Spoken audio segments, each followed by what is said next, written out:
So I love doing taekwondo and was once a national champion. But a lot has changed since then. I went off to medical school, became a physician.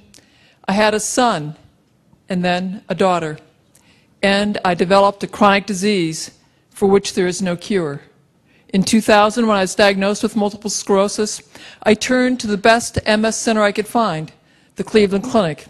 I saw the very best doctors receive the best care possible, taking the latest, newest drugs. Still, by 2003, my disease had transitioned to secondary progressive MS. I took the recommended chemotherapy. I got the tilt-recline wheelchair. I had one with the motor I could drive around. I took Tysabri and then Celcept, but continued to become more severely disabled. My disease had transitioned. I was afraid that I was going to become bedridden. I turned to reading the latest research using PubMed.gov. I knew that brains afflicted with MS over time shrank. I therefore went to every night reading the latest medical research about the diseases in which brains shrink. These diseases were Huntington's, Parkinson's, and Alzheimer's. I saw that in all three conditions, the mitochondria do not work well, leading to shrinking brains. With more searching, I found studies in which mouse brains and their mitochondria had been protected using fish oil, creatine, and coenzyme Q. I translated those mouse-sized doses into human-sized ones and began my first round of self-experimentation. The rapidity of my decline slowed, and I was very grateful, but I was still declining. Next, I discovered the Institute for Functional Medicine, and through their continuing medical education course, Neuroprotection, a functional medicine approach to common and uncommon neurological syndromes, I learned more brain cell biology and what I could do to protect mind. This is some of what I learned. We have 1 billion cells in our brains with 10 trillion connections. All of that connective wiring must be insulated with something called myelin, and multiple sclerosis damages myelin. In order to make healthy, robust myelin, your brain needs a lot of B vitamins, in particular vitamin B1, which is thiamine, B9, which is folate, B12, which is cobalamin. It also needs omega-3 fatty acids and iodine. This is a synapse. Those beautiful golden drops are the neurotransmitters. For your brain to make neurotransmitters, it needs a lot of sulfur and vitamin B6, which is pyridoxine. These are mitochondria. They're so beautiful, and they're so critical to your lives because it is the tiny mitochondria in each of our cells that will manage the energy supply for that cell. Without your mitochondria, you would be no larger than bacteria. In medical school, I had to memorize countless reactions involving my mitochondria, but I never learned which compounds my cells could manufacture and which I needed to consume in order for those reactions to happen properly.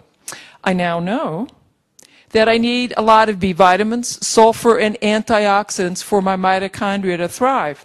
And so I added B vitamins, sulfur, and antioxidants to my daily regimen. And then it occurred to me that I should get my long list of nutrients from food. That if I did that, I would probably get hundreds, maybe thousands of other compounds that science had yet to name and identify, but would be helpful to my brain and my mitochondria. But, I didn't know where they were in the food supply, and neither did the medical techs nor the food science techs with whom I consulted. But the internet did. And so that's really very helpful. So using it, I was able to design a food plan specifically for my brain and my mitochondria. And now, before I tell you what that food plan is, we're going to check in to see what Americans are eating. I'm going to start with you guys. So I want you to think back to the last 24 hours Add up all the fruits and vegetables that you've eaten. Don't include potatoes or corn because those are starches. Now, if you could cover a dinner plate heaped high, raise your hand. Come on, don't be shy. Raise your hands. Okay. Now, if you could cover 2 dinner plates, keep your hands up. Anyone can have eaten 3 dinner plates. Look around. See how few hands are up. Okay? Now we're going to check with another family. This is from Hungry Planet by Peter Wenzel. It shows what this American family will eat in the coming week. Look closely, and you're going to see a lot of processed foods in boxes, jars, and other containers. This is how most Americans eat, and this is how most societies eat as they become more affluent. And it's likely why, as societies become more affluent, their health declines. This slide is from work done by Professor Lauren Cordain. He is showing the percent of Americans whose daily intake is below the recommended daily allowance for a variety of important nutrients.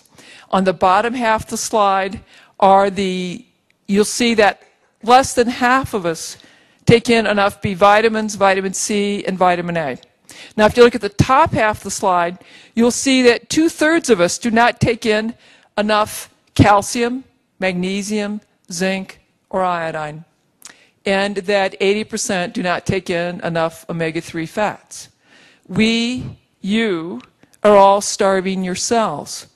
We are alive because of complicated chemical reactions. If you're not providing the building blocks, that is the vitamins, minerals, essential fats, those reactions cannot happen properly, leading to the wrong structures being made or structures simply not being made at all. You set the stage for chronic disease.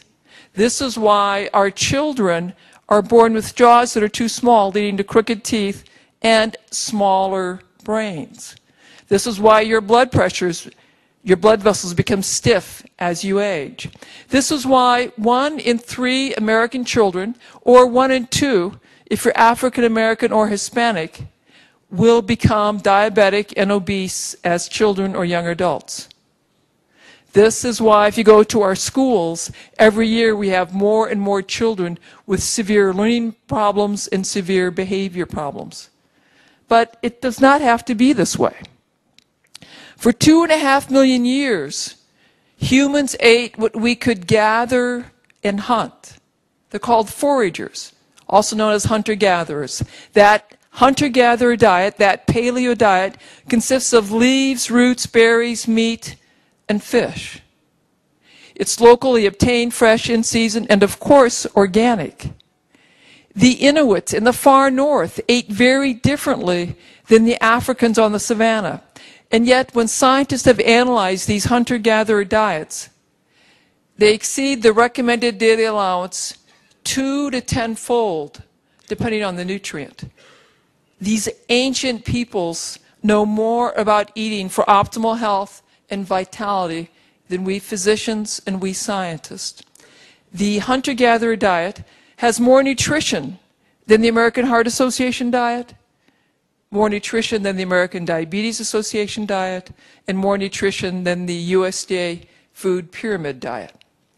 I therefore started with a hunter-gatherer diet. I used those concepts, but I structured it to be sure I was getting the nutrition, the vitamins, minerals, nutrients that I identified as critical to my brain cells and my mitochondria.